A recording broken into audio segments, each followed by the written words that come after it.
देखिए बाबू, आप लोग के लिए ये बेलन का प्रश्न है, ठीक है, जो ऑब्जेक्टिव के रूप में पूछता है। तो इसको शॉर्ट ट्रिक में कैसे जानना है आइए समझाते हैं। तो क्या बोला है कि दो बेलनों के त्रिज्याओं का अनुपात कितना दिया है बाबू? 2:3। किसका अनुपात दिया है बाबू? R1 अनुपात R2 का अनुपात दिया है। और क्या बोले, उनकी ऊंचाइयों का अनुपात कितना दिया है बाबू? H1 अनुपात H2 बराबर कितना दे दिया है? 5 अनुपात। क्या पूछ दिया है? आयतनों का अनुपात क्या होगा, ये नहीं पूछा है, मतलब V1 अनुपात V2। तो आप कुछ नहीं करिएगा, इसका स्क्वायर कर लीजिएगा। जब भी आए प्रश्न तो त्रिज्या क्या कर देते हम लोग? स्क्वायर। कब? जब आयतन पूछेगा तो कितना हो जाएगा बाबू? 4 अनुपात हो गया। अब क्या करना है? ऊंचाई को पहले को इसके साथ मल्टीप्लाई करा देना है। कितना हो जाएगा? 20। अब फिर से गुणा कर दीजिए, कितना हो जाएगा? 9 27। यही आपका क्या हो जाएगा? अनुपात में आंसर हो जाएगा। आंसर नंबर कितना हो जाएगा? आया समझ में? ठीक है, चलिए उतार लीजिए। इस तरह का प्रश्न आप लोग के सामने आए तो कुछ नहीं करना होता है, गुना से घबराने की जरूरत नहीं। एक ट्रिक है, मैं बता देता हूँ। यदि किसी गोले की त्रिज्या, गोले की त्रिज्या बोला है ना बाबू, गोले की त्रिज्या कितनी गुनी है बाबू? 2 गुनी हो जाती है, तो उसके आयतन कितना हो जाएगा? तो जब भी इस तरह का प्रश्न गोला दिया रहे, गोला और त्रिज्या उसमें दिया रहे, अब आयतन जब पूछेगा तो जो जितना गुना हो उसका हम लोग क्यू कर देते हैं। क्या कर देते हैं हम लोग? क्यू कर देते हैं। तो 2 का क्यू करेंगे कितना हो जाएगा? 8। तो यही ऑप्शन हो जाता है 8 गुना। आया समझ में? उतार। देखिए बाबू, ये प्रश्न पूछा है, हल करें।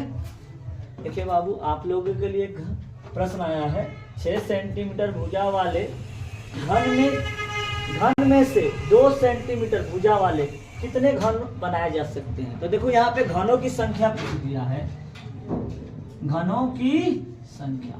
तो आपको कुछ नहीं करना है, कुछ नहीं करना है, बस क्या करना है कि 6 है ना 6, उसका क्यू कर लीजिए, ठीक है। अब बटा लगा दीजिए, ये कितना है, इसका क्यू कर लीजिए। कोई दिक्कत? तो देखिएगा 6 का क्यू करेंगे, 6 बार बता रहे हैं, इसे कितना हो जाएगा? 2 गुणे 2 हो जाएगा, ठीक है। तो देखिए कट गया ये 3 बार में, ये कट गया 3 बार में, ये कट गया 3 बार में, तो कितना हो जाएगा? 9 27। तो इतने क्या हो जाएंगी? घनों की संख्या हो जाएगी। तो विकल्प नंबर कितना हो जाएगा? D। आया समझ में? उतार लीजिए। मान लेके आए हैं, देखिए कैसे बनता है। कहा गया है कि 8 सेंटीमीटर भुजा वाले घन में से 2 सेंटीमीटर भुजा वाले भुजा वाला कितने घन बनाए जा सकते हैं, मतलब घनों की संख्या पूछा है। तो कुछ नहीं करना आपको। कितना सेंटीमीटर दिया बाबू? 8 सेंटीमीटर। अब कितना को बोला है? 2 सेंटीमीटर ये बोला है। तो आप क्या करिएगा कि इन दोनों को, यहाँ पर तो दिया ना, इन दोनों को पहले भाग कर लीजिए। क्या करिएगा? भाग। तो कितना आएगा भाग देने पर? 4 है ना। और 4 का क्या करिएगा? क्यू कर लीजिए। क्या कर लीजिएगा? 4 का क्यू। क्या करना है? क्यू करना। 4 का क्यू कितना आएगा? 64। विकल्प नंबर B। आया समझ में? उतार। एक प्रश्न और आप लोग लेके आए हैं, कैसे बनता है इसको ध्यान दीजिए। क्या बोला है? एक 8 सेंटीमीटर त्रिज्या के ठोस गोले से 1 सेंटीमीटर त्रिज्या के कितने गोले बनाए जा सकते हैं? कोई दिक्कत? तो आपको क्या करना है? 8 सेंटीमीटर का बोला गया है ना, आप कितने सेंटीमीटर के गोले बनाने की बात हो रहा है? 1 सेंटीमीटर का, ये नहीं बोला है। आपको कुछ नहीं करना है, इसमें भाग कर देना है। कब बार हो जाएगा? 8 बार में। कोई दिक्कत? भाग हमेशा करना है, तो कब बार हो जाएगा? 8 बार में। तो 8 का क्यू कर लीजिए, कितना होता है? 512।